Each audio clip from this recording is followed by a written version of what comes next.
el día que la pantalla dijo no. La primera vez que lo vi no fue en el BOE, ni en un telediario, ni en una rueda de prensa con banderas detrás. Lo vi en la cara de una chavala en Atocha, con el móvil en alto como si estuviera intentando pillar cobertura en mitad de una tormenta, los ojos clavados en la pantalla, la boca abierta sin llegar a decir nada, y ese gesto, que era mitad rabia mitad miedo, me dejó más claro que cualquier titular que aquel día no iba de política, iba de vida cotidiana, de quién entra y quién se queda fuera, de que se considera proteger y que se parece más a cerrar. En el vídeo que yo iba a subir esa mañana, uno de esos en los que hago como que improviso y en realidad llevo 3 días afinando frases, tenía un arranque pensado, un gancho limpio, una historia breve y una idea final para que la gente comentara, lo típico, y sin embargo lo que acabó pasando se me comió el guión, porque a las 9:07, con el café todavía sin hacer efecto, me saltó una notificación del canal, no era un comentario ni un aviso de derechos, era una caída de retención a plomo.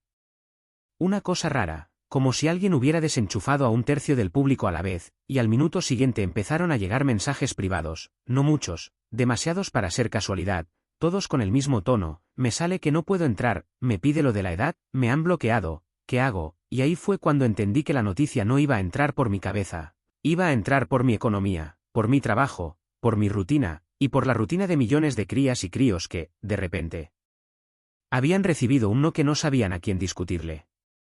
En la pantalla apareció, blanco sobre gris, una frase que ya he visto repetida tantas veces que podría dibujarla con los ojos cerrados, acceso restringido, solo para mayores de 16, y debajo, un botón azul que decía verificar edad, no confirmar, no declaro que, verificar, con esa palabra que suena a puerta de seguridad en un aeropuerto. Con la diferencia de que aquí no hay azafata mirándote a los ojos, aquí hay un sistema, una cajita negra, una norma, una idea convertida en pared. Yo tengo 30 y tantos, no soy el público afectado, pero mi canal, mi curro, mi manera de pagar alquiler, sí lo era, porque la mitad de mi audiencia llevaba años viviendo en esa franja rara entre la infancia y el ya verás cuando seas mayor, gente que aprende más de la vida por clips de 30 segundos que por charlas de tutoría, gente que usa el móvil como quien usa una linterna cuando se va la luz, para no tropezar, para encontrar el camino, para sentirse en grupo aunque esté sola en una habitación, y a mí eso, que lo digo con ironía cuando quiero hacerme el listo, me explotó en la cara cuando vi el gráfico de visitas bajar como si alguien hubiera abierto una compuerta. Al principio pensé que era un fallo, una actualización mal desplegada, un sistema saturado, algo técnico, porque así nos han educado, si la pantalla te niega algo, se lo echas a un servidor, a un error, a una app que va lenta, y te quedas tranquila porque un error se arregla, pero esto no era un error, esto tenía intención, tenía discurso. Tenía ese olor a decisión tomada en un despacho y bajada al suelo como un toldo, y mientras yo intentaba entenderlo, mi móvil vibraba con mensajes que se iban volviendo más desesperados, me lo pide otra vez, he puesto la fecha de mi madre y me ha pillado, me vas a dejar tirada, es culpa tuya, y esa última pregunta me dio una punzada absurda, porque una parte de mí sintió vergüenza, como si yo tuviera algo que ver con esa puerta cerrada. Salí de casa sin ducharme, con la camiseta de ayer y una chaqueta encima, bajé al metro con la sensación de estar huyendo de mi propio salón, y me fui a Atocha porque allí siempre hay movimiento y, si hay movimiento, hay historias, no sé si buscaba entender o buscaba material, a veces es lo mismo y eso también da asco, pero lo hice, y cuando vi a la chavala de antes, con el móvil como una antorcha, me acerqué sin pensar demasiado, no con la voz de creador que pregunta para un clip, sino con la voz de persona que ve a otra persona en apuros. ¿Te sale lo de 16? Le dije, y me miró como si yo fuera el primero que hablaba su idioma en toda la estación. Sí, me respondió, y yo tengo 15, lo dijo con la seguridad de quien está acostumbrada a que la edad sea un número que sirve para que la gente decida por ti, y luego añadió algo que me rompió un poco por dentro, pero yo no hago nada malo, solo miro cosas, y hablo con mis amigas, y esa frase, tan simple, tan obvia, es lo que no sale en los debates. Porque en los debates salen palabras grandes, protección, riesgo, desarrollo, salud, y se olvida que la mayoría de la gente, también. La gente menor, usa las redes para lo mismo que tú, para aburrirse menos, para no sentirse sola, para reírse, para llorar con un vídeo que nadie más entendería, para pedir ayuda sin decir ayuda. Yo le pregunté si había intentado verificar con algo, me dijo que no tenía eso, lo dijo así, eso, como si fuera un objeto, y yo supe lo que quería decir, documento, tarjeta, permiso, lo que sea que el sistema esté pidiendo, y entonces apareció otra chica, más pequeña, con una mochila enorme, y se metió en la conversación con una mezcla de orgullo y pánico. Mi primo dice que ya hay gente vendiendo cuentas, y lo dijo como si fuera una buena noticia, como si el mercado negro fuera una red de seguridad, y ahí es cuando la distopía dejó de ser un concepto y se volvió un servicio. Al mediodía los informativos estaban en bucle, gente adulta opinando con ese tono de por fin, ya era hora, es por su bien, y también gente adulta gritando, censura, control, nos quieren fichar, y entre medias, una palabra repetida como un mantra, verificación, como si la verificación fuera neutra, como si pedir datos fuera una operación quirúrgica sin sangre. Cuando cualquiera que haya vivido una filtración sabe que la sangre existe, solo que es digital y no sale en pantalla, sale en tu vida semanas después. Yo, mientras tanto, tenía otro bucle, el de mis notificaciones, marcas cancelando campañas con frases suaves, vamos a pausar hasta entender el nuevo escenario, revisaremos la estrategia de contenido, necesitamos garantías de segmentación, y ahí apareció la lista real de perjudicadas y perjudicados, no la lista moral, la lista económica. Creadores y creadoras que han construido su canal con público adolescente y que, de repente, son un negocio roto, agencias que ya estaban preparando lanzamientos para primavera y que ahora no saben dónde meter el presupuesto, pequeñas marcas de ropa, de deporte, de cosmética barata, que viven de esa franja de edad como si fuera oxígeno, y plataformas que, aunque públicamente sonrían, por dentro están contando usuarios como quien cuenta billetes que se van por un desagüe. Me fui de Madrid a Barcelona esa misma tarde, en un tren que iba lleno de gente mirando el móvil con la misma ansiedad que antes se reservaba para los retrasos, y en el vagón cafetería escuché una conversación que parecía escrita por un guionista con mala leche, una madre diciendo que por fin su hijo iba a volver a leer, un chico de unos 17 riéndose porque a él no le afectaba y porque los de 15 ya se buscarán la vida, y un tipo con traje, hablando por teléfono, diciendo, si la verificación no es robusta, esto es postureo. Pero si es robusta, esto es un cambio de mercado, y el mercado no perdona, y yo pensé en lo gracioso que es que la palabra mercado siempre salga cuando ya no se puede hablar de personas. En Barcelona me bajé en Sants y caminé sin rumbo hasta que el ruido se volvió más suave, por gracia, por calles donde la gente parece vivir un poco menos deprisa, y allí vi la primera cola, no de pan ni de gasolina, una cola de chavales y chavalas frente a una tienda de reparaciones que no era una tienda de reparaciones, era un lugar donde se rumoreaba que te arreglaban lo de la edad, y ojo, no estoy diciendo que aquello fuera real, lo que era real era la cola, la necesidad, la idea de que cuando cierras una puerta, alguien monta un negocio en la rendija. Me acerqué con cuidado, sin grabar, sin postureo, y escuché frases que se repetían como liturgia. Mi hermana tiene 19, me deja su cuenta, yo tengo la del novio de mi madre, a mí me piden una cosa que no tengo, dicen que si pones una foto de un carnet te deja, dicen que si te pillan te banean, y en cada dicen había un mundo. Porque en ausencia de información clara, en ausencia de acompañamiento, el rumor es el nuevo tutorial. Y luego estaba lo otro, lo que yo llamo la parte que empieza como broma y acaba como religión, la capa conspiranoica, la gente que no se conforma con es por protección ni con es por censura, sino que necesita un relato más grande, porque los relatos grandes dan control, aunque sea falso, y esa noche, en un bar pequeño cerca de Plaza del Diamant, escuché a un tipo decir, con toda la calma del mundo, esto es el primer paso, hoy son menores de 16, mañana te pedirán verificar para opinar, para compartir, para comprar, para moverte, y alguien le respondió ya lo están haciendo, solo que ahora te lo venden como salud, y yo pensé, con una honestidad incómoda, que hay una parte de ese miedo que no es una locura total, porque la historia de Internet es la historia de pedir un poco más, siempre un poco más, hasta que lo normal es enseñar la vida a cambio de acceso, y lo raro es decir que no. El debate público se volvió un ring, como siempre, pero lo que a mí me interesaba estaba en los márgenes, en la gente que no tiene tiempo para debatir porque tiene que resolver, y en esos márgenes encontré a una profesora de instituto del Hospitalet que me dijo algo que todavía llevo dando vueltas, me lo dijo sin rabia, sin ideología, como quien enumera un hecho. Si se hace bien, puede ser un descanso, pero si se hace mal, va a ser una máquina de desigualdad, y luego me explicó por qué, las familias con recursos pondrán control, hablarán, acompañarán, buscarán alternativas, las familias sin recursos, o las que están explotadas, o las que no tienen tiempo, simplemente verán a sus hijos e hijas buscarse la vida en lo opaco, y cuando dijo opaco, yo imaginé un pasillo sin luz, y me dio un escalofrío. Esa noche me llamó un colega desde Valencia, creador también, de los que viven de humor rápido y tendencias, y me dijo, tío, se me ha caído el canal un 30% en 2 horas, y se reía como quien no quiere llorar, y añadió, me están ofreciendo pasta por hacer un vídeo, explicando cómo verificar, y me quedé en silencio, porque ahí está la trampa. La presión económica te empuja a convertirte en altavoz del sistema, aunque tu intención sea ayudar, aunque sea por la gente menor que te sigue, y me vi a mí mismo en el espejo, pensando en si yo haría lo mismo, si me pagaran, si me apretaran, si me dijeran que es información útil, y la respuesta no era bonita. Al día siguiente bajé hacia Zaragoza, luego hacia Bilbao, porque quería ver cómo se respiraba esto fuera de las dos grandes burbujas, y porque España, cuando la recorres, te devuelve lo mismo con acentos distintos, y en Bilbao lo que encontré fue una mezcla curiosa de resignación y picaresca, una cuadrilla de chavalos en Abando que se lo tomaban como un reto. Ya lo sorteamos, tronco, y una madre que me dijo yo estoy a favor, pero no me pidáis que lo gestione yo sola, porque yo trabajo 12 horas, y esa frase, otra vez, es el centro, no si sí o si no, sino quien carga con el peso real, la norma sobre el papel es elegante, el peso en la vida no lo es. En Bilbao también escuché la versión más fría de la capa conspiranoica, en un sitio donde se juntan señores a hablar como si fueran un consejo de administración sin empresa. Esto es para limpiar el ruido, dijo uno, la juventud organiza demasiado rápido, dijo otro, si cortas el acceso a la plaza pública, cortas la capacidad de incendiarla.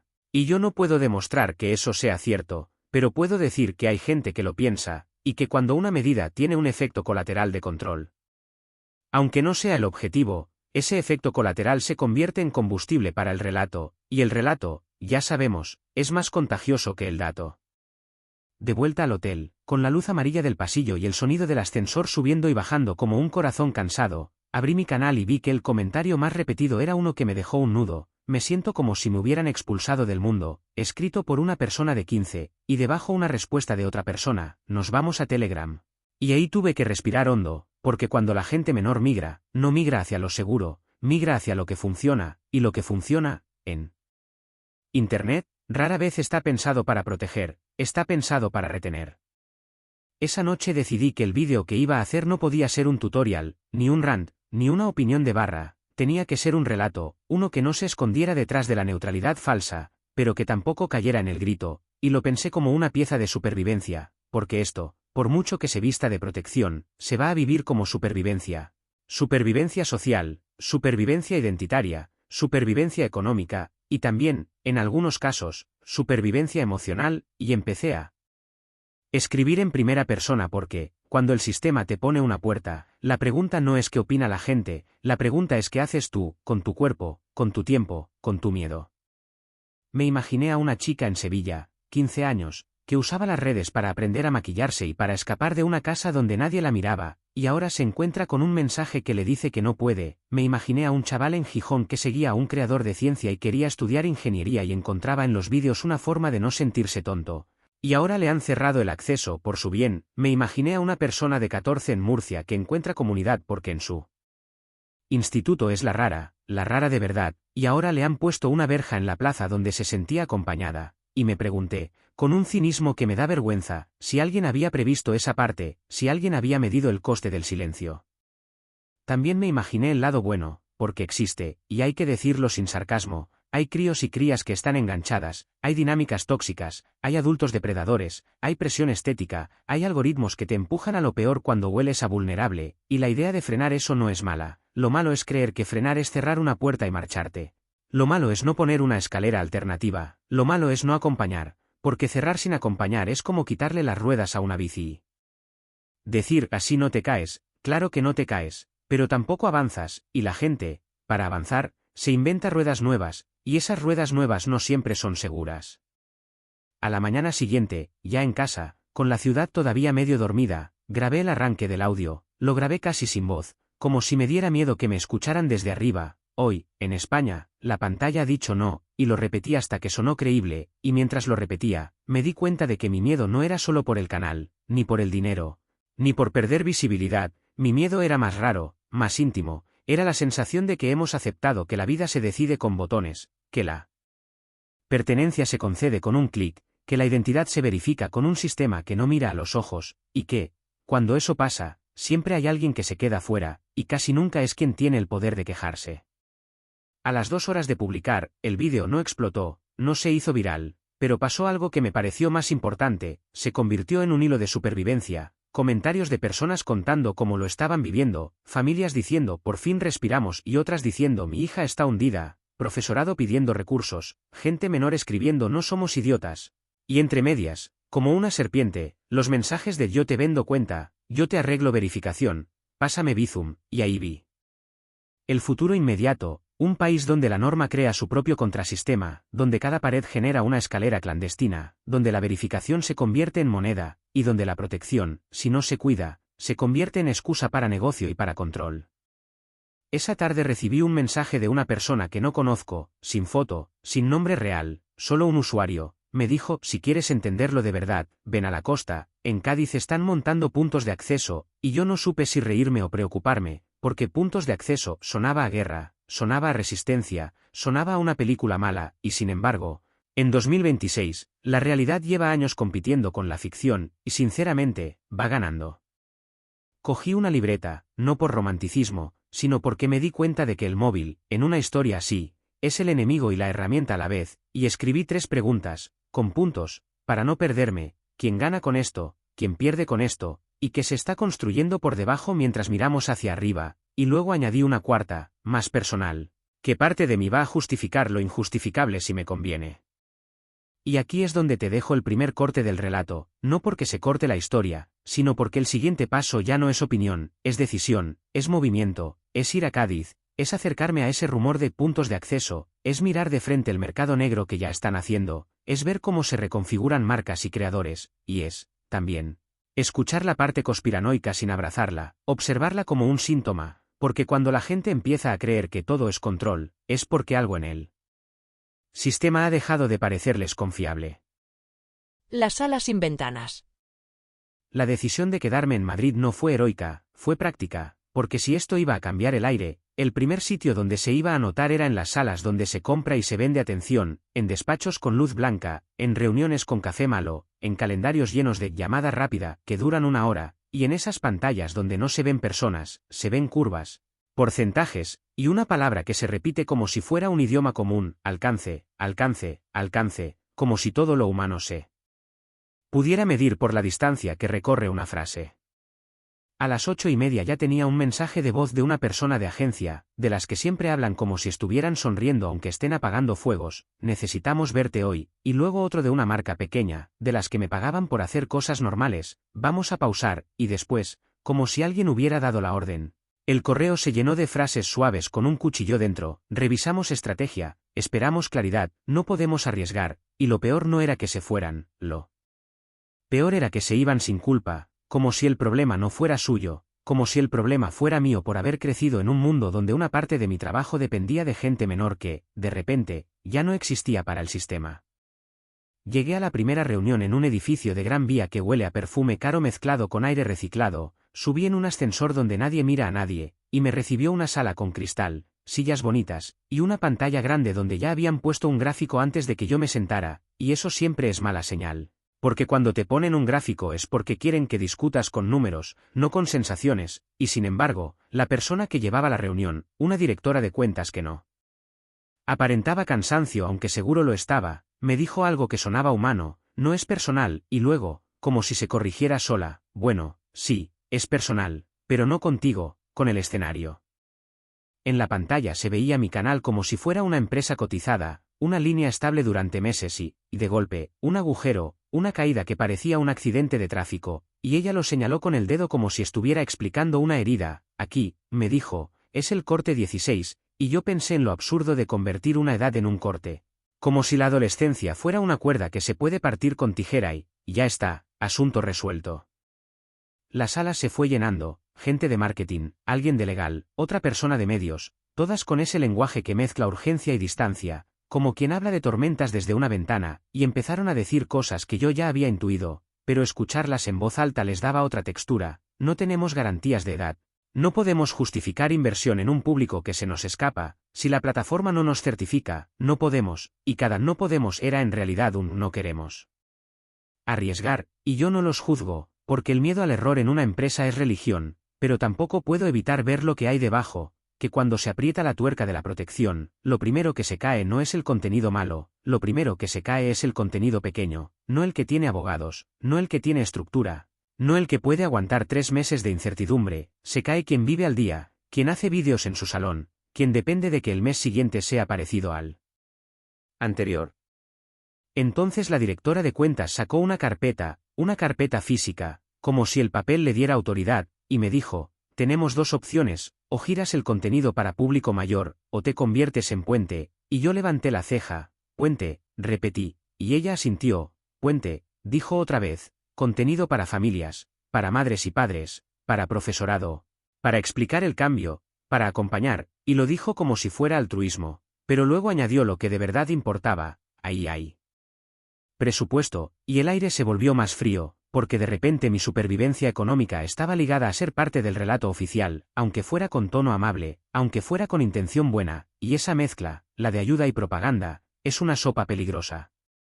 Pedí agua, me dieron una botella con etiqueta minimalista. Voces prestadas.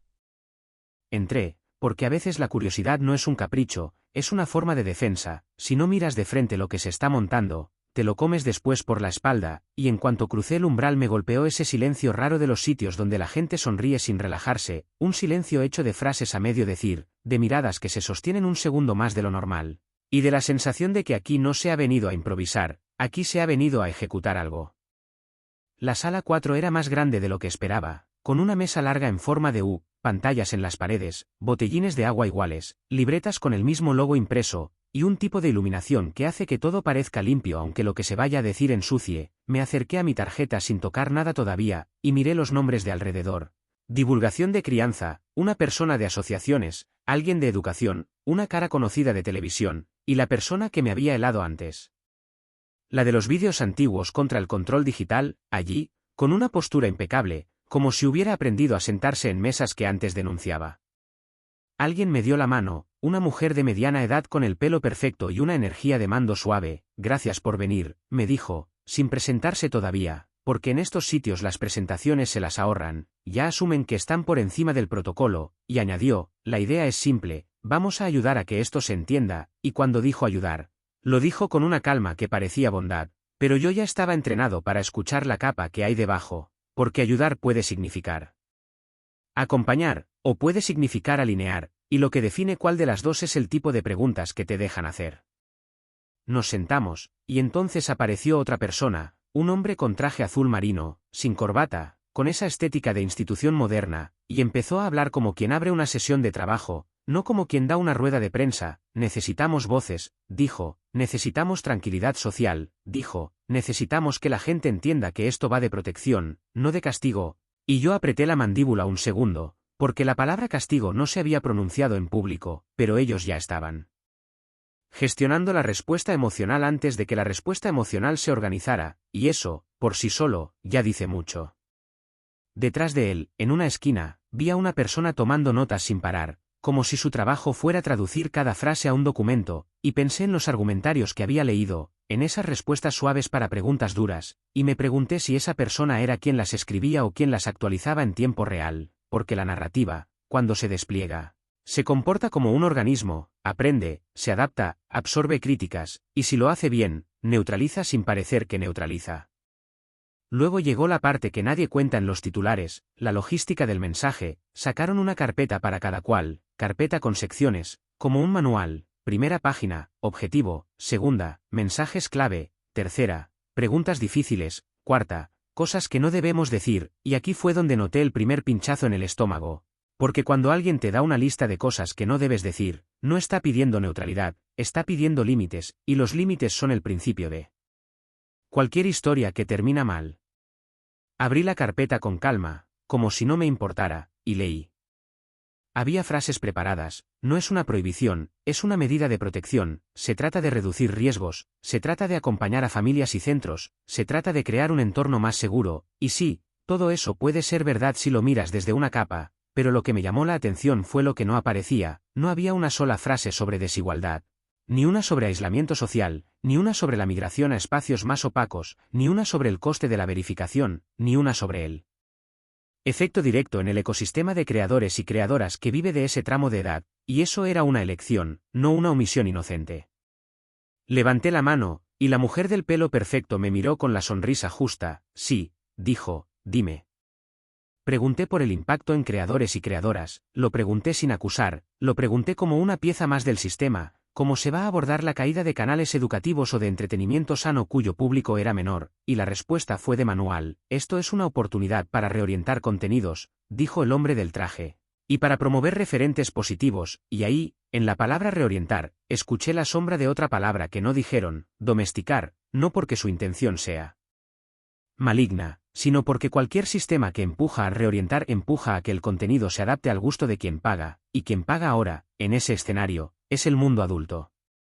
Otra persona intervino, alguien del sector educativo, dijo que necesitaban recursos para acompañar, que la medida sin soporte era un papel bonito, y el hombre del traje asintió. Habrá programas, dijo, habrá guías, dijo, habrá formación, y cuando dijo formación, a mí se me encendió la frase del número desconocido: sigue el dinero de los cursos, y por primera vez sentí que esa pista no era paranoia, era olfato, porque cuando una institución dice habrá formación, hay contratos, hay proveedores, hay consultoras, hay empresas que se colocan, y ahí es donde la protección puede convertirse en mercado con una facilidad escalofriante. Entonces presentaron a una persona de una empresa tecnológica, no dijeron que empresa de verificación, lo envolvieron en palabras más suaves: solución de acceso seguro, y esta persona habló con una tranquilidad impresionante, como quien ya sabe que tiene el puesto ganado. Nuestra propuesta minimiza datos, dijo, no guardamos lo que no necesitamos, dijo, garantizamos privacidad, y yo pensé en cuántas veces hemos escuchado esa música: minimiza, no guardamos, garantizamos, y luego pasan cosas. Siempre pasan cosas, porque no hace falta mala fe para que un sistema falle, basta con escala, basta con error, basta con un ataque, basta con un proveedor externo que tenga un agujero. Alguien preguntó, por fin, lo que yo esperaba que preguntaran: ¿y si hay filtraciones? Y la persona tecnológica sonrió con esa seguridad ensayada: los sistemas están diseñados para evitarlo, dijo, y el hombre del traje añadió rápido: y habrá supervisión, y yo noté una prisa rara, la prisa de quien no quiere que ese tema crezca. Porque el tema de filtraciones no es un detalle, es el punto donde la gente pasa de confiar a desconfiar, y la confianza, en estos asuntos, es todo. La reunión siguió, y poco a poco se hizo evidente el plan real: no solo informar, sino construir un perímetro emocional alrededor de la medida, un perímetro donde quien la critique parezca o bien irresponsable, o bien exagerado, o bien conspiranoico, y esa es la jugada fina, porque no te prohíben hablar. Te convierten en un personaje desagradable si hablas de lo que no conviene, te empujan al extremo, y cuando estás en el extremo, la mayoría se aleja, no porque no tengas razón, sino porque nadie quiere ser el raro en la comida familiar. En un momento sacaron un calendario de acciones, entrevistas, piezas en medios, vídeos cortos, charlas para centros, y ahí apareció mi nombre con un título que me dio rabia: voz digital joven, como si yo fuera el representante oficial de algo que no pedí representar, y al lado, una frase: explicar de forma calmada. Y la mujer del pelo perfecto me dijo: tu papel es importante, tienes credibilidad, otra palabra que suena a halago y en realidad es una herramienta, porque cuando alguien te dice tienes credibilidad, te está diciendo préstamela, y tú, si te crees el halago, cedes sin darte cuenta. Respiré, y pregunté lo que llevaba desde el capítulo anterior golpeándome por dentro: ¿qué margen tenemos para hablar de efectos secundarios? Y se produjo un silencio breve, pero real, un silencio que se notó como una grieta en el barniz, y el hombre del traje respondió con cuidado: por supuesto que se puede hablar de matices, dijo, siempre que no se convierta en alarmismo. Y ahí estaba el cerrojo: siempre que, esa condición que convierte la libertad en un pasillo estrecho. La persona que yo había visto denunciando control digital pidió la palabra, y lo hizo con una calma que me inquietó más que cualquier grito. Yo apoyo la protección, dijo, pero quiero garantías de que no se usará para ampliar control a población adulta, y en la sala se tensó el aire, porque por fin alguien estaba poniendo voz a la capa conspiranoica de forma elegante, sin memes, sin insultos, como una preocupación legítima, y el hombre del traje respondió con una frase que yo ya había leído.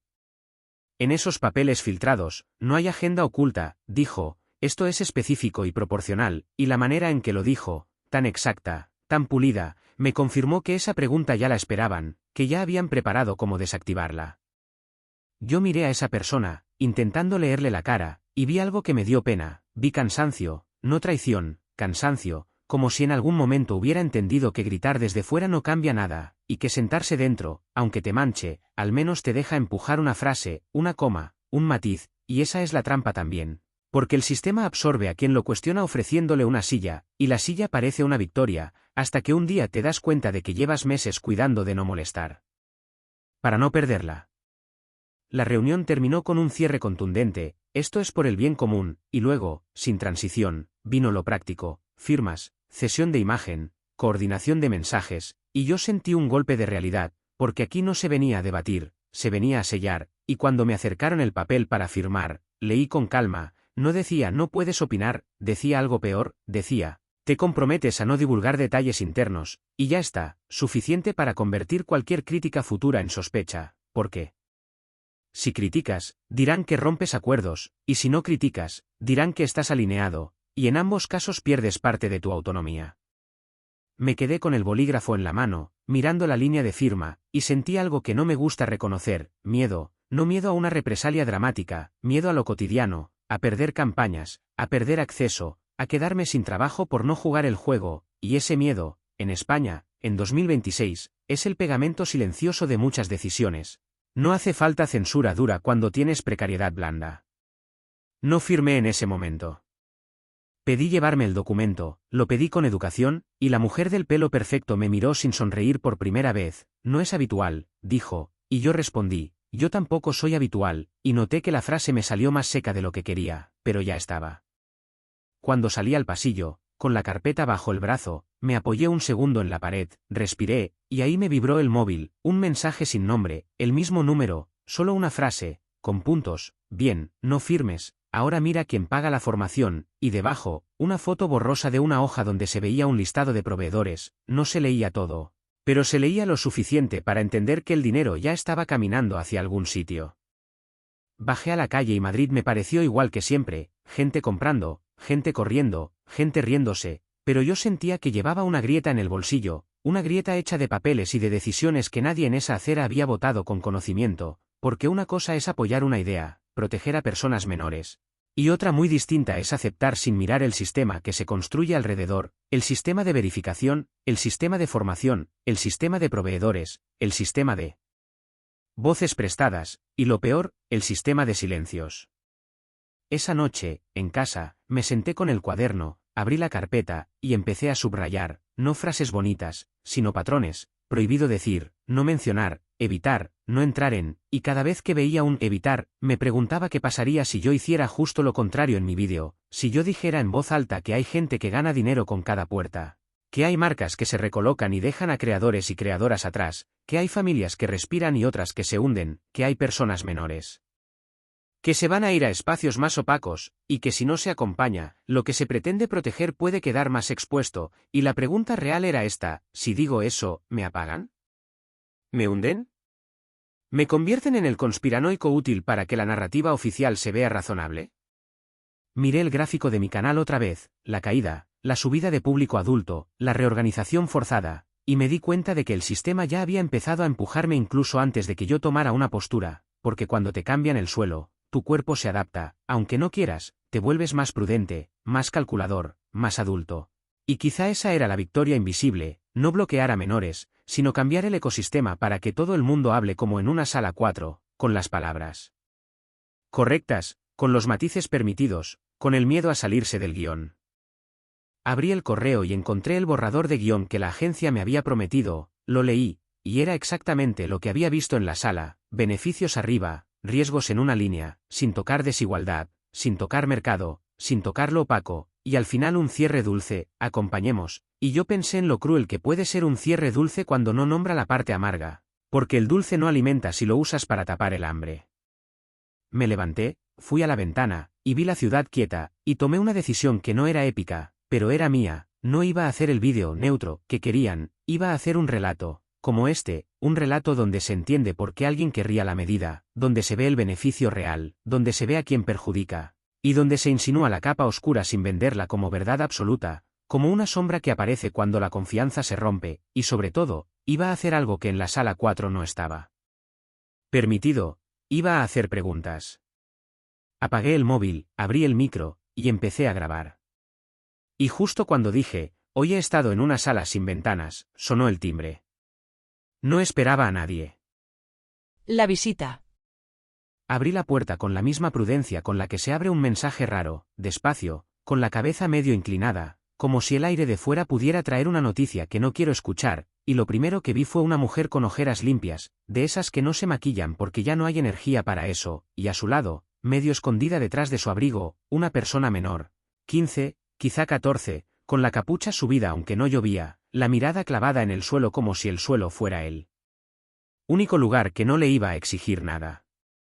La mujer me dijo mi nombre, no con familiaridad, con urgencia contenida, como quien repite una dirección para no perderse, y añadió, perdona venir así, sin avisar, pero no sabía a quién más, y yo, que venía de una sala donde la gente habla de protección como si fuera una palabra limpia, me quedé quieto, porque la protección, cuando baja a una puerta de casa, tiene otra textura, más pesada, más real, más difícil de discutir con frases bonitas. Soy la madre, dijo, y luego señaló con un gesto pequeño a la persona menor, ella es mi hija, y la chica levantó la mirada un segundo, lo justo para que yo viera que no venía enfadada, venía rota, rota de esa manera silenciosa que da miedo porque no sabes dónde tocar para no terminar de partirlo, y la madre siguió, te escucha, te ve, no sé cómo decirlo. Le haces compañía, y yo sentí una incomodidad que me dio vergüenza, porque me sonó a halago y a carga al mismo tiempo, halago porque cualquier creador vive de creer que importa, carga porque no se puede ser compañía de alguien sin que eso tenga consecuencias. Les hice pasar, les ofrecí agua, y la madre aceptó como quien acepta un salvavidas, la chica no, se quedó de pie, pegada a la pared, mirando mi salón como si estuviera evaluando si era un lugar seguro, y entonces la madre soltó la frase que venía a soltar desde la calle, desde ayer le sale lo de acceso restringido, y no es que quiera estar todo el día, no es eso. Lo dijo rápido, con esa necesidad de justificarse que tienen las madres y padres cuando sienten que les van a juzgar por cualquier cosa. Pero hay una persona con la que hablaba, una amiga, de su edad, de otra ciudad, y ahora no puede, y está, y ahí se le quebró un poco la voz, está como si le hubieran apagado una luz. La chica apretó los labios, no lloraba, pero tenía esa tensión en el cuello que anuncia que el llanto está esperando una rendija, y yo me senté frente a ellas, sin mesa de por medio, porque me dio la sensación de que cualquier barrera física iba a convertir la conversación en trámite, y la madre siguió, yo no estoy en contra de proteger, de verdad. Yo también veo cosas. Yo también me asusto, pero esto ha sido de golpe, sin aviso, sin acompañamiento, y cuando dijo acompañamiento, me acordé de la sala 4, de las voces prestadas, de los argumentarios, y me entró una rabia muy fría, porque a esa mujer nadie le había prestado una voz, a esa mujer nadie le había dado un manual que sirva de verdad, a esa mujer le habían dado una puerta cerrada y le habían dicho, apáñate. La chica por fin habló, bajito, sin mirarme del todo, como si hablarme a mí fuera hablarle a una pantalla, yo no quiero saltarme nada, dijo, y esa frase me atravesó, porque era exactamente lo que el sistema necesita oír para sentirse moralmente sólido, pero en su boca sonaba a súplica, yo solo quiero poder ver mis cosas, y lo dijo así, mis cosas. Como quien habla de un cajón donde guarda lo que le calma, yo veía tus vídeos, veía otros de dibujo, de historias, de música, y la madre añadió. Y a mí me venía bien, porque cuando estaba así, yo podía respirar un poco. Ahí entendí el centro de la escena, no era una guerra de ideologías, era una familia gestionando supervivencia cotidiana, la madre sosteniendo como puede, la hija sosteniéndose como puede, y la pantalla, para bien y para mal, era parte del andamiaje, y cuando un andamiaje se rompe de golpe, aunque sea por una razón buena, te caes, y no te caes de manera elegante, te caes en la cocina, a las 10 de la noche, con la puerta del cuarto cerrada y el silencio como un grito. La madre sacó el móvil, me lo enseñó, y allí estaba el mensaje, limpio, impersonal, acceso restringido, y debajo el botón de verificar, y yo no toqué el móvil, ni por respeto ni por miedo a lo que simboliza, porque tocarlo era aceptar que la solución es técnica, y yo sabía que la solución real era humana, y le pregunté a la chica, ¿qué es lo que más te está pesando ahora mismo? Y ella tardó, y al final soltó algo que me pareció brutal por su sencillez, que nadie me ha preguntado, dijo. Solo han decidido. La madre asintió, como si esa frase le doliera también a ella, y me miró con un cansancio que era casi una disculpa, yo intento hacerlo bien, dijo, pero yo trabajo, y llego tarde, y a veces lo único que tengo es decirle, vale, ponte un rato, y eso me hace sentir culpable, y ahora encima me siento culpable por querer que vuelva, y ahí vi otra capa del daño colateral. La culpa desplazándose, la norma convertida en espejo, las familias mirándose y sintiéndose insuficientes, cuando el sistema, el grande, el que decide, no se siente insuficiente nunca. Yo respiré hondo, porque en mi cabeza se mezclaban dos impulsos, el impulso de resolver y el impulso de no meterme en un terreno que pueda convertirse en un cómo se salta, y tuve claro que no iba a entrar ahí, ni siquiera en ficción, porque si este relato pretende ser honesto, no puede convertirse en manual de rendijas. Así que hice lo que se hace cuando no puedes arreglar una puerta, buscar una ventana que no sea clandestina, una alternativa que no te obligue a traicionarte. Lo primero, dije, mirándolas a las dos, es que no estáis locas, ni estáis exagerando, y noté como la madre soltaba aire por primera vez, como si alguien le hubiera quitado un peso del pecho. Esto que estás sintiendo, le dije a la chica, es normal, porque te han cambiado la rutina y te han cortado un vínculo, y cuando dije vínculo, vi como la chica apretó las manos. Porque nombrar lo que te pasa a veces es el primer alivio. Lo segundo, seguí, es que yo no puedo, ni quiero, ayudar a saltarse una norma, lo dije claro, sin moralina, sin tono de adulto que da lecciones, porque la chica ya estaba harta de lecciones, pero sí puedo ayudarte a que no pierdas lo que te estaba sosteniendo, y ahí la madre levantó la mirada con esperanza. Esa esperanza peligrosa que se te pega en la piel cuando estás desesperada. Les propuse algo simple, casi cutre, pero humano, un plan de emergencia, no para burlar nada, sino para reconstruir andamiaje. Si esa amiga es de tu edad y es real, dije, tiene que existir otra manera de mantener contacto que no dependa de una sola plataforma, y sin prisas, sin pánico, y la madre abrió la boca para decir algo. Pero la chica la cortó con una frase que me volvió a partir. Yo no tengo su número, dijo, solo hablábamos allí, y en ese de allí estaba el mapa de una generación. Amistades alojadas en aplicaciones, intimidades guardadas en cuentas, vínculos colgados de una contraseña, y de repente todo me pareció frágil, demasiado frágil para jugar a cerrar puertas sin poner redes de seguridad. La madre se llevó la mano a la frente, y yo vi en su gesto el pensamiento que no decía, ¿cómo se supone que educo esto si ni yo lo entiendo? Y me entró una tristeza seca, porque la educación digital se ha vendido como responsabilidad individual mientras el diseño de las plataformas ha sido una industria, y ahora, cuando llega la regulación, vuelve a caer sobre lo individual, otra vez, sobre la madre que trabaja 12 horas, sobre la hija que no puede explicar lo que siente sin que le digan. ¿Qué exagera? Entonces la chica sacó su móvil, y con una timidez que me pareció valiente, me enseñó algo, una lista de mensajes que ya no podía abrir, conversaciones congeladas, nombres, chistes, recuerdos, y en medio una conversación con un nombre que estaba marcado con un símbolo pequeño, como un aviso, y me dijo, esa persona me escribió ayer desde otra cuenta, y la madre se puso tensa al instante. ¿Quién?, preguntó, y la chica tragó saliva. No lo sé, dijo, dice que es amiga de mi amiga, pero no sé. Y ahí, en ese segundo, la escena se volvió peligrosa de una manera distinta, no por la norma, sino por lo que pasa cuando una persona menor se queda descolgada y alguien aprovecha el caos para entrar, porque el caos siempre crea oportunidades, también para gente que no debería tenerlas. No le pedí que me enseñara más, no necesitaba leer nada para entender la dinámica, y miré a la madre, y hablé despacio, con puntos, para que quedara claro. Ahora mismo lo más importante es seguridad, dije, no recuperar la cuenta, no arreglar la plataforma, seguridad, y vi cómo la madre asentía, más despierta. Como si por fin alguien le diera un marco sencillo que no la culpe.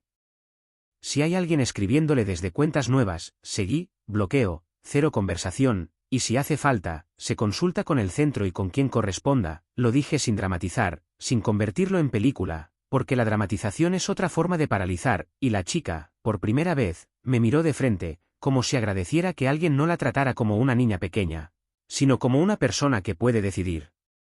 La madre respiró, me dijo, yo no quiero que se asuste, y yo le respondí, no se trata de asustarse, se trata de aprender a poner límites, y entonces pasó algo pequeño pero importante, la chica asintió, como quien entiende que el límite no es un castigo, es una herramienta, y ahí vi una salida, no para el acceso, sino para el relato. Porque si este capítulo tenía que ser de supervivencia real, la supervivencia real no era volver a lo de antes, era construir un mínimo de control propio en medio del control externo.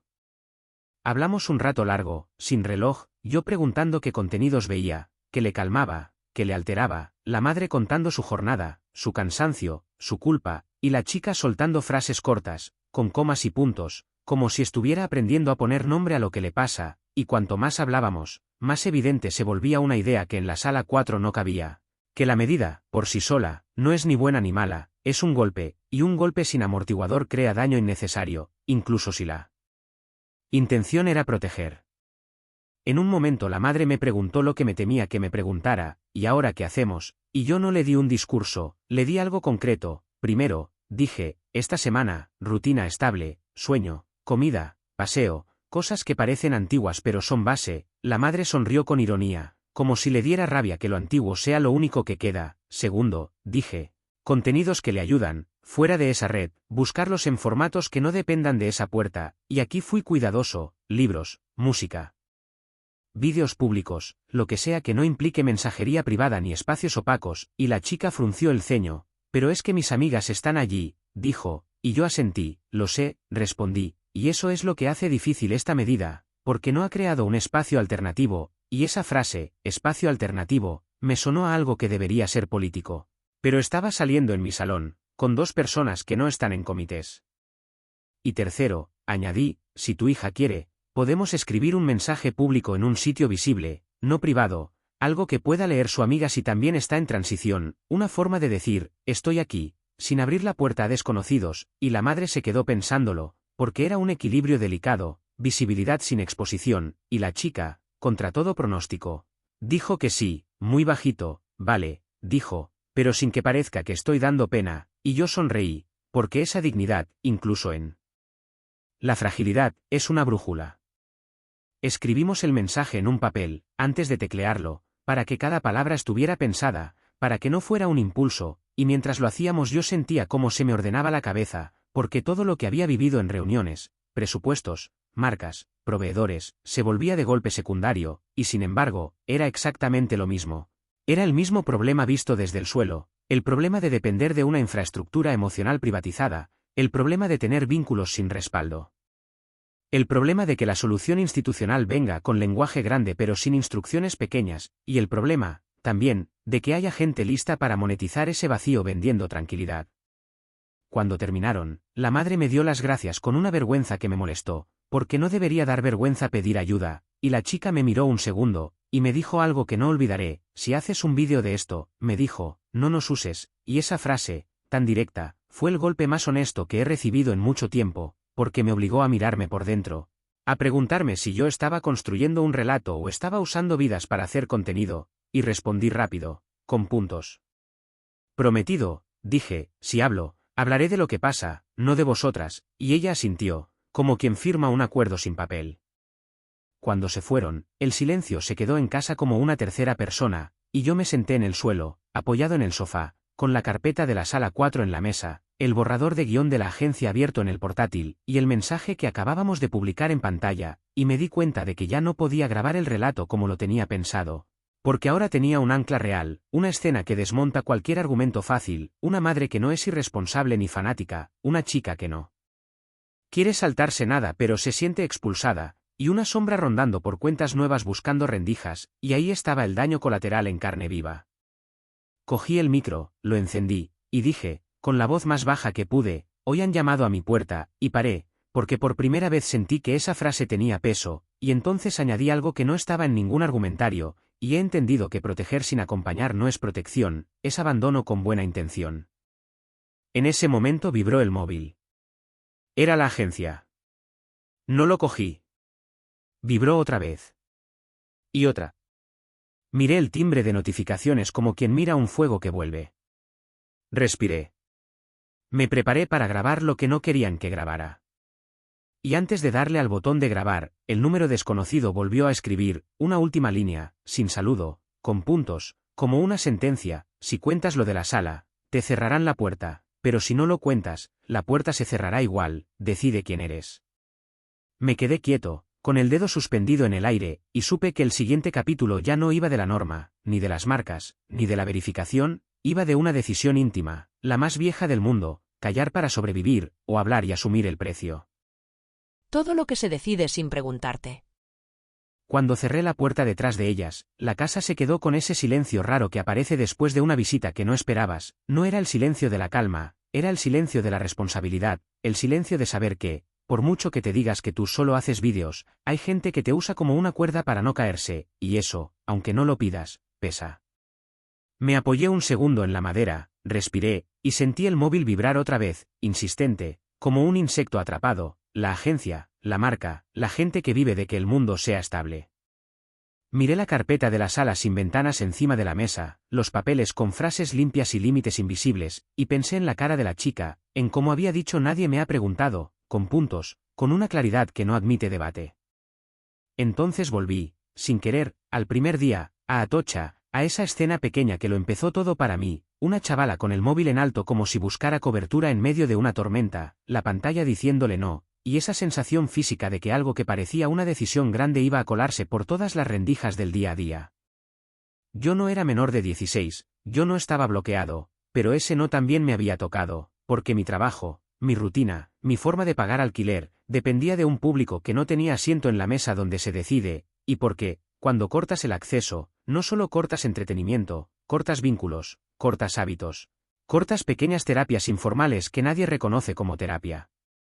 Lo vi en mis estadísticas bajando como una piedra, lo vi en mensajes de gente diciendo me sale que no puedo entrar, lo vi en marcas pausando campañas con frases suaves que, traducidas, decían no nos compensa, y lo vi ahora, en el salón de mi casa, en una madre que no venía a quejarse de política, venía a pedir una solución humana porque lo que le habían dado era una pared. Me senté en el suelo, apoyado en el sofá, como cuando eras crío y necesitabas que el cuerpo tocara algo firme para ordenar la cabeza, y abrí la carpeta otra vez. Había secciones. Objetivo, mensajes clave, preguntas difíciles, cosas que no debemos decir. Lo de no debemos decir me hizo gracia de la mala, porque yo no había ido a esa sala a que me educaran, había ido a entender cómo se movía el dinero, cómo se movía el relato, cómo se construía la tranquilidad social, y lo que vi fue exactamente eso, tranquilidad diseñada. Frases que suenan a cuidado, y un perímetro invisible alrededor, para que no te acerques a ciertos temas, desigualdad, aislamiento, migración a espacios más opacos, negocio de la verificación, negocio de la formación, impacto sobre creadores y creadoras, y ese detalle que parece menor y no lo es, el hecho de que la puerta no solo se cierra, también enseña.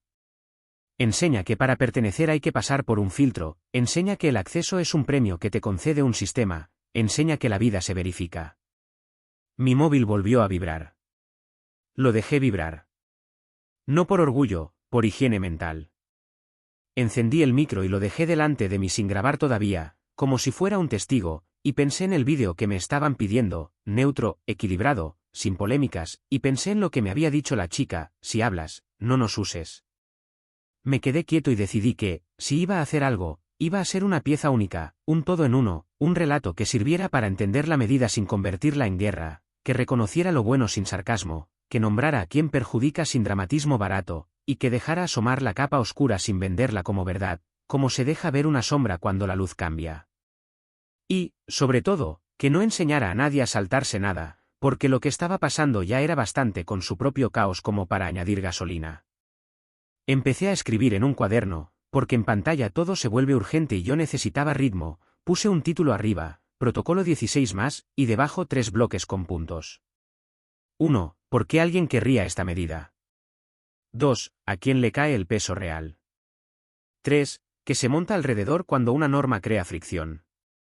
Al lado de cada bloque escribí una frase que me obligara a no mentirme. En el primero, no ridiculices el miedo de las familias. En el segundo, no infantilices a la gente menor. En el tercero, no conviertas sospechas en pruebas. Y entonces, por primera vez desde el primer día, sentí algo parecido a una brújula. La agencia llamó otra vez. Esta vez lo cogí. No porque quisiera discutir, sino porque si iba a cerrar puertas, prefería hacerlo mirando a los ojos, aunque fuera a través de un auricular. La persona de cuentas habló con tono amable, ese tono de quien viene con la sonrisa puesta y el cuchillo envuelto, me dijo que habían revisado el guión, que era demasiado denso, que podía generar alarma, que no era el momento de meter aristas. Yo le respondí despacio, con calma, si la gente siente aristas es porque las está viviendo, dije, no porque yo las mencione. Hubo un silencio. Luego vino la oferta. Más dinero si yo suavizaba la parte incómoda, menos referencias a desigualdad, menos preguntas sobre verificación, más foco en hábitos sanos, más acompañamiento, y cuando escuché la palabra acompañamiento, me ardió un poco por dentro, porque había visto a una madre pidiendo acompañamiento real y a un sistema usando la palabra como barniz. Le dije que no. No como amenaza, como decisión. Y entonces llegó lo que siempre llega cuando dices no, la insinuación, entiéndeme, me dijo, si te sales del marco, las marcas se asustan, y la plataforma también, y ya sabes cómo funciona esto. Yo le respondí con una frase simple que, en otro contexto, sonaría ingenua: si funciona así, por eso hay que decirlo. Colgamos sin gritos, que es como se hacen las cosas en serio, con cordialidad y consecuencias. Esa tarde caminé por Madrid sin rumbo claro, Gran Vía, Callao, Lavapiés, calles llenas de gente viviendo su vida, y yo con la sensación de que por encima de esas cabezas había una maquinaria fina recolocando piezas. Vi carteles de cursos para familias sobre bienestar digital, vi un centro anunciando una charla sobre uso responsable, vi anuncios que hablaban de seguridad con tono dulce, y pensé en la pista que me habían mandado: sigue el dinero de los cursos. No era una conspiración, era un patrón antiguo: si hay problema, hay solución; si hay solución, hay proveedor. Y los proveedores, en este país y en cualquier país, aprenden rápido a presentarse como imprescindibles. La protección, cuando se institucionaliza, viene con presupuestos, y los presupuestos generan un ecosistema. No es malo por definición, pero es peligroso cuando el ecosistema necesita que el problema siga existiendo para seguir cobrando. Volví a casa antes de que anocheciera. Tenía un mensaje de la madre. No pedía más, solo decía: hoy está más tranquila, gracias, y al final, una frase corta: nos escribió otra cuenta, hemos bloqueado, y ese detalle, la cuenta nueva, me dejó con el estómago encogido, porque era exactamente lo que temía: cuando cortas de golpe, generas confusión, y la confusión abre huecos para quien sabe aprovecharlos. Me senté, miré el micro, y empecé a grabar. Sin música. Sin introducción grandilocuente. Solo voz. Hoy, en España, la pantalla ha dicho no, dije. Puntos. A gente menor. Y también, aunque parezca mentira, a mucha gente adulta. Respiré. No vengo a decirte si esto está bien o está mal como si fuera un partido. Vengo a contarte qué está pasando. Que tiene sentido. Que duele. Y que se está montando alrededor. Conté el lado bueno primero. Lo conté de verdad, sin ironía, porque si no reconoces el problema, te conviertes en un cliché. Hablé de la exposición constante, de la presión social, de la comparación, del acoso, de la facilidad con la que un algoritmo te empuja a contenido que no te conviene cuando hueles a vulnerable. Hablé de familias agotadas que sienten que compiten contra una máquina diseñada para retener. Dije algo que a mí mismo me costó decir porque me obligaba a ser justo: si una parte de la juventud está sufriendo, frenar puede ser un descanso, y lo dejé ahí. Puntos. Sin adornos. Luego conté el peso. Aquí bajé el tono y subí la honestidad. Conté que una medida, por buena intención que tenga, cuando se implanta de golpe, rompe rutinas, corta vínculos, deja a gente en el aire. Conté, sin detalles que identificaran a nadie, que una madre había llamado a mi puerta con su hija, que la hija no quería saltarse nada, que solo quería recuperar un vínculo, que lo que más le dolía era nadie me ha preguntado. Y aquí hice una pausa larga, de esas pausas que en un vídeo dan miedo porque te pueden matar la retención, pero yo necesitaba que esa frase respirara. Dije: esto no es un capricho. Es un trozo de vida. Y añadí algo que me parecía clave: si cortas acceso, tienes que poner alternativas. Espacios. Acompañamiento de verdad. No palabras bonitas. Después entré en lo que casi nadie quería escuchar. El ecosistema. Marcas, creadores, escuelas, plataformas, proveedores. Lo dije despacio para que no sonara a paranoia. Cuando una norma crea fricción, aparece un mercado, dije. Aparecen empresas que venden tranquilidad. Aparecen programas. Aparecen guías. Aparecen voces que te explican lo que debes sentir. Conté, sin señalar con nombres, que había estado en una reunión donde lo importante no era debatir, era alinear mensajes, y que había una lista de cosas que no se deben decir. Y aquí fui cuidadoso. Dije: no te estoy diciendo que haya una agenda secreta. Te estoy diciendo que, si de verdad queremos proteger, tenemos que permitir hablar de lo incómodo. Porque si no, la gente deja de confiar. Y cuando la gente deja de confiar, crece el relato oscuro. Ese que dice: esto va de control. Y aunque ese relato no sea cierto en todo, nace de un sitio real, de la sensación de que te están moviendo el suelo sin mirarte a la cara. Terminé el vídeo con una pregunta y una exigencia. La pregunta era para quién celebra el corte sin matices. Si tu hija o tu hijo se queda fuera, ¿qué le ofreces a cambio, hoy, no dentro de un año? La exigencia era para quien lo critica desde el grito. Si te preocupa el control, vigila, pregunta, pide garantías, pero no uses a la gente menor como excusa para tu guerra. Y cerré con una frase que me salió de manera seca, como si ya la tuviera guardada: proteger sin acompañar no es protección. Es abandono con buena intención. Publiqué. Apagué el móvil. Me fui a la cocina.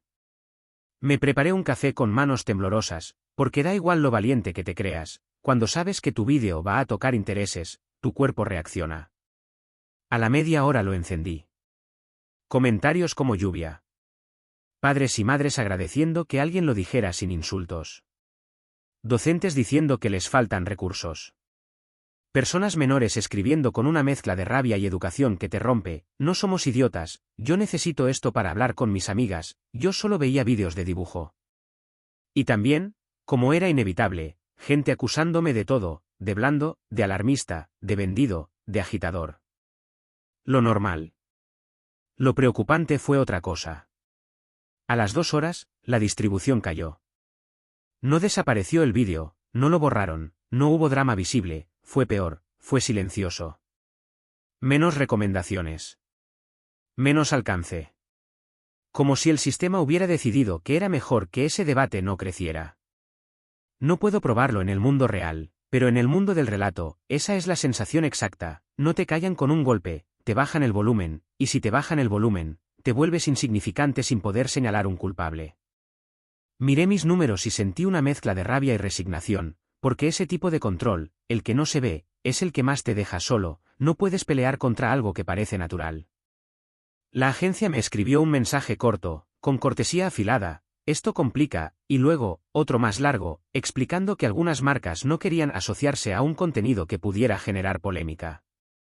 No era un castigo directo, era la forma moderna de castigar: retirarte apoyo para que aprendas. Yo leí, no respondí. Tenía otra cosa en la cabeza: la madre y la hija. Les escribí yo, sin detalles, solo para decir: he publicado algo, sin usaros, gracias por el toque, y la madre respondió con una frase que me hizo sentir menos solo: gracias por no tratarnos como un argumento. Los días siguientes fueron un desfile de señales. Centros anunciando charlas y cursos de bienestar digital. Proveedores apareciendo con soluciones milagrosas. Creadores y creadoras rehaciendo su contenido hacia público más adulto porque no podían permitirse esperar.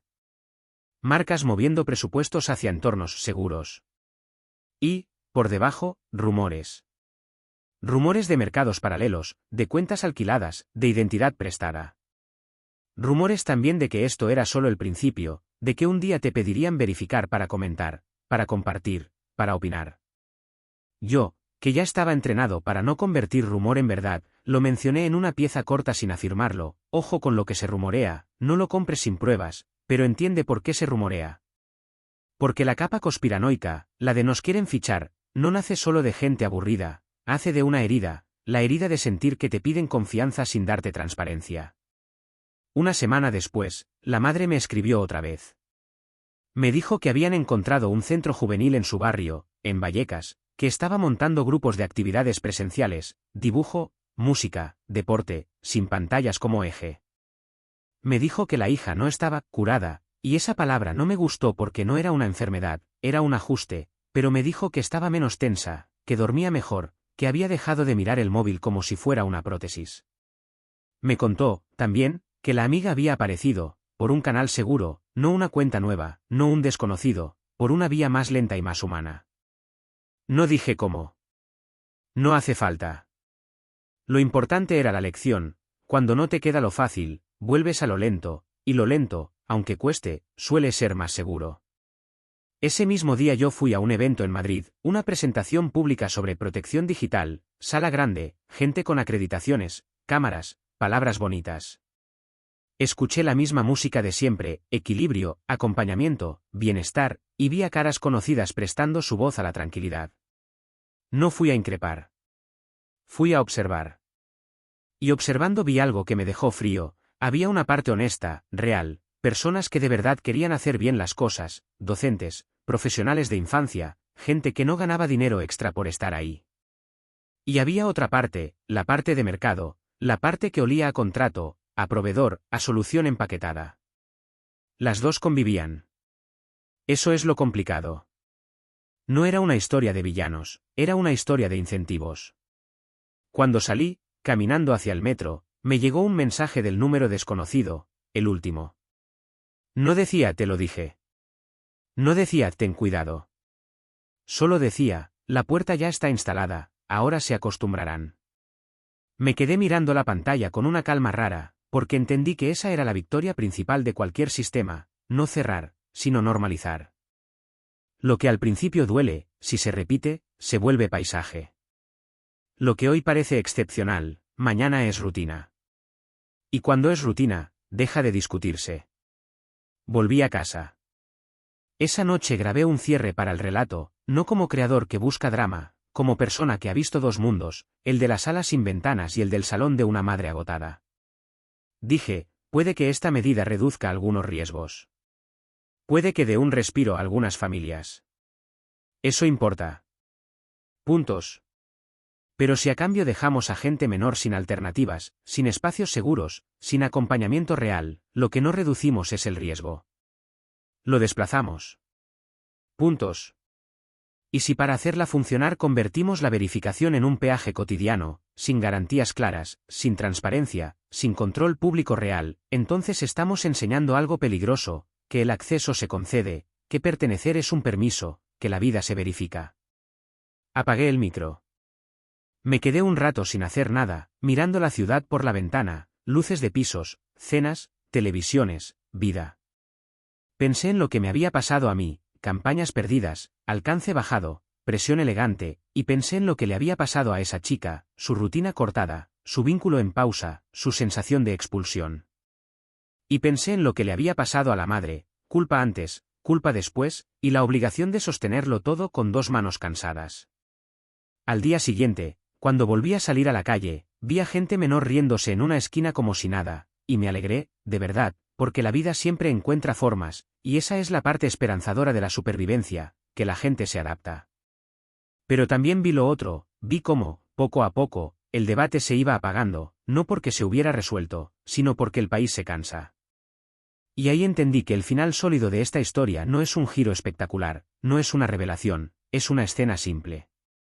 Un mes después, en un centro juvenil de barrio, vi a la chica otra vez, no sola, con un grupo, dibujando, riéndose, hablando en voz alta, con una energía que no dependía de una pantalla. Me saludó con un gesto pequeño, sin confianza excesiva, con ese respeto raro que se tiene a quien te ha visto vulnerable.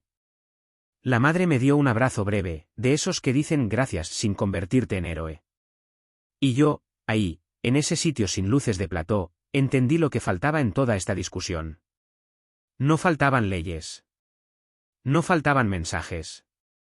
No faltaban campañas. Faltaban lugares. Lugares reales donde la gente menor pueda existir sin que todo pase por un filtro privado. Lugares donde las familias no estén solas contra una máquina. Lugares que amortigüen el golpe cuando una norma cambia el suelo. Porque si no construyes esos lugares, el sistema hace lo de siempre, cierra una puerta y deja que la gente se apañe, y cuando la gente se apaña, aparecen dos cosas a la vez, creatividad y mercado, y el mercado nunca es neutral, el mercado siempre aprovecha. Volví a casa esa tarde con una certeza incómoda. Esta historia no termina con mi vídeo, ni con una campaña, ni con una norma. Termina, de momento, con una lección. Que la pantalla no es el mundo, pero cada día decide qué mundo vemos. Que proteger puede ser necesario, pero proteger sin acompañar es abandonar con buena intención. Y que si nos acostumbramos a vivir pidiendo permiso para estar, un día no recordaremos cómo era estar sin pedirlo. Y ese día, cuando alguien nos diga que es por nuestro bien, quizá sentiremos sin pensar. Porque la puerta ya estará instalada. Y lo normal, cuando se instala, deja de discutirse. Por eso sigo grabando. No para gritar. Para preguntar. Porque si algo aprendí de una madre agotada y de una chica que dijo nadie me ha preguntado, es que el futuro no se decide solo en salas sin ventanas.